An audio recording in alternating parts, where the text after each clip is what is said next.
Hey everybody, this is Tim the Wilder bringing you another Total War Warhammer 3 multiplayer video. In this one we're going to look at a pretty high level ladder game played between myself and Blood Penguin recently. At the time he was rank 2 and I was rank 5. And we're going to illustrate something you all should do more, and I try to do, that feels bad, which is losing and then reviewing your loss. And the reason this is so important is that it's kind of hard to get a lot better just looking at the things you already know how to do. And usually when you lose, your opponent did something good, or several good things. And as a result, there's something to see there. And this replay, I think, is a good one because Blood Penguin brought Beastmen, which are typically a bit unfavored into Kisliv, which is like the OP meta thing, and just executed a pretty clean rush with good itemization and outplayed me in one. So we're looking at two things. Tactics for me, and also a good illustration of just bog standard cavalry plus infantry rush. How can you yourself do that and pull it off like Blood Penguin?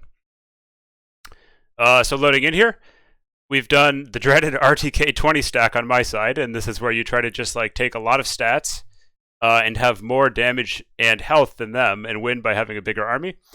And Blood Penguin's taken a pretty balanced army with a good combination of a front line to come in here and hold my stuff down, play the hammer with his cavalry. So he's got big old anvil here, hammer here. And a quick thing to talk about is itemization. So this is like you spend gold, you get some stats. Ideally, the stats you have are good against theirs, like you take AP damage when they've got armor. Blood Penguin's done a nice job getting Pestigores to go into my expected armored Kossar front line, so these have pretty good AP damage. They're not like going to solely beat the armored Kossars, but Beastman's planning to win on his mobility elements, and he's got plenty of those. So he just needs to do okay on the front line. Taking a look at the rest of his army, he's got Malagor here, pretty kitted out. You know, he's got this great debuff, pretty good damage dealing AoE spell, the lore passive, which is one of the excellent global passives in the game, does a vigor reset for his whole army. And then rounding out the army, he's got a couple of, right now, one of the best cavalry in the game, Centaurs on his flanks, some Razorgore herds, which are not a totally conventional choice, but are probably underpicked, high mass, high damage output. And then he's got the ROR Centis here, which are a fun unit, really strong statistics. And he's got the ROR Axes and some more Centis. And then, of course, the ROR Minos. So pretty strong mobility core, big front line. For the Kislev army, like we mentioned earlier, we've just got the big old 20 stack. We're trying something a little experimental here.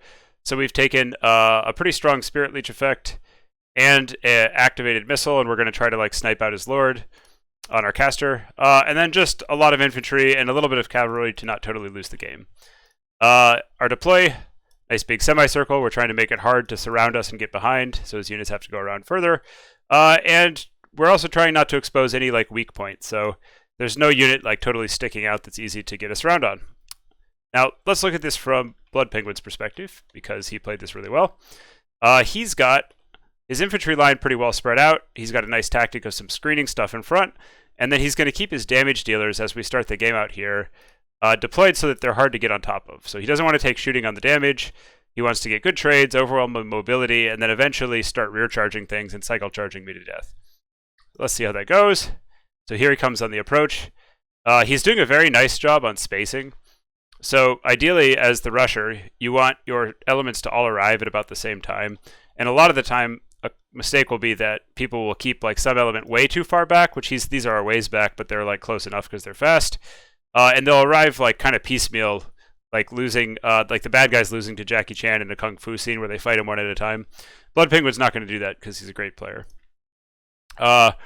So on the actual approach, he's trying to get around the flanks. It's taken him a while because of how we've deployed, as mentioned before the setup. And he's got nice missile screening here. He's doing a nice thing there where he brings Malagor in and gets like a distraction on one of my frontline pieces, pulls it out of position, and also is able to absorb a volley that otherwise would have been going into his front line. So a little bit of a blunder by me. Great play by him to force the air. And now as his infantry gets in, small mistake, you know, this stuff should be coming in, but I'm sure it will soon enough. And he's currently thinking, he's like probably microtaxed about what to do with his cavalry, but he hasn't rushed it in and made a mistake and just thrown it to these halberds, so that's really nice. And now he's doing a good job picking target priority with his elite damage dealers. So if you look, he's trying to get these guys in on my strong front line. He's getting his ranged onto my squishy back line. And he's trying to bring around his cavalry so he can pick off some of this ranged core that's nice and soft. And he's also, if you look at the spacing of his attacking units, now that we talk about itemization, he's gotten his stuff that's good against armored Kossars 1-1 and unarmored Kossars. So that's like a nice element of a bog standard rush. Move forward with the line, pick good matchups, and then get the damage dealers in position. Now he's charging this in. I've done like a little block where like I use the summon to slow down this elite unit and get some damage on it. And on the Kislev side, we're trying to shoot units sorted by their damage to health ratio. So something like this is expensive, has very high damage output and not a lot of health, so it's a high target priority, it's high threat level. Similarly, these guys and the other Centaurs. And you know, you don't want to not be shooting, you want to have good missile uptime and empty all your ammo, but you want to get the stuff that's high DPS per health, which is what I'm trying to do. You can see here that I've tried to pop some of his infantry on the approach with my cav, but I actually get it out of position. And I think in a second he's going to punish me for that. So this is a good moment to stop for a second and see, like, Blood Penguin is going to notice a good play here. A lot of the time, if you have less cavalry than them, you want to fight inside the pocket so that you can support with your troops. And here I thought I had a good opportunity, and I jump out of the pocket. And then that creates a little bit of a positional weakness where he has a lot of units all around me. And he can potentially collapse these very expensive Griffin Legions and get a nice play. And then so at the same time, he's noticing other tactics and he's bringing these around like we mentioned before. So this is like pretty nice by him. Blood Penguin's executing with his whole army and seeing multiple opportunities to get picks.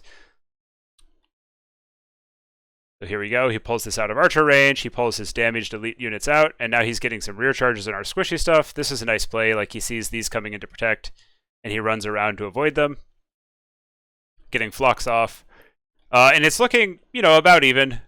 But he's got some pretty elite, expensive units still intact, and he's compromising my ranged core, which is like a nice job overall on the rush. These pigs are idling. They could be doing more. But he's using his troops pretty well. And here we have my units over here just running over random things. They're doing a good job. Got our expensive Griffin Legions. And so he sees that. I've got a unit slightly out of position. And then he drops multiple damage dealers on it. And this pick, I think, is what wins him the game. So he gets the Butchers, which are great against cavalry, and a damaged Sons of Goros that still has a decent number of models on it. And he just tears this Griffin Legion apart. And I'm forced to run away. Maybe could have taken the fight there on top of my halberds, like another potential mistake. And he doubles up on it, gets his units on it, and wipes out my elite expensive unit, tipping things in his favor a little bit. What would normally be a really difficult matchup. Here he shuts down shooting with the Razor Gores. So you can see, like, once the fight kind of deteriorates, he doesn't want to fight heads up with his remaining mobility elements against any of my anti-large. So he's doing a good job, like, here and here, getting these units away from the halberds, and then just kind of ping-ponging them around, getting a lot of charge bonuses, finding opportunities to sandwich things, and just route units off. We'll speed up a little bit.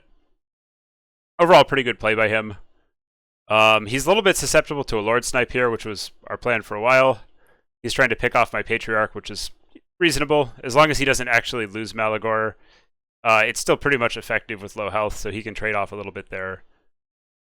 And overall, it's starting to really go pretty well for him. He's the red here.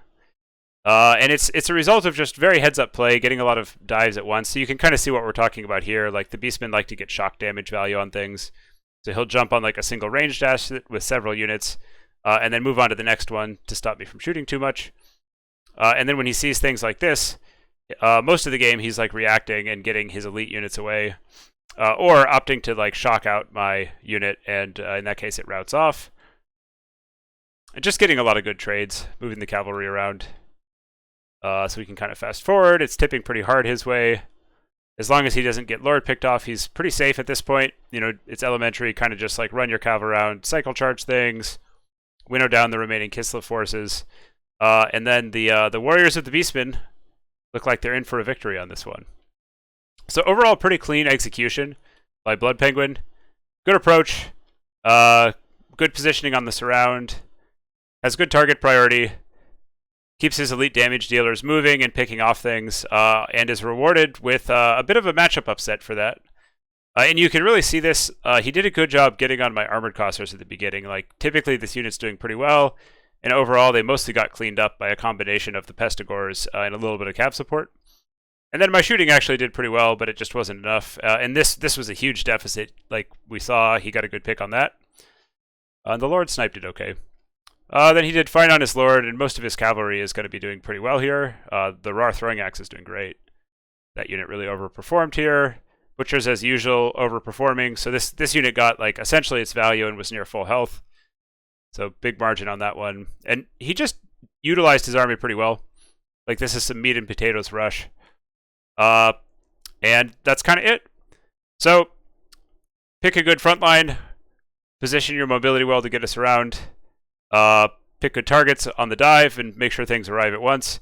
And then in the late game, don't get stuck in melee with anti-large units, bounce around, and that's how you get an upset against a more stationary faction.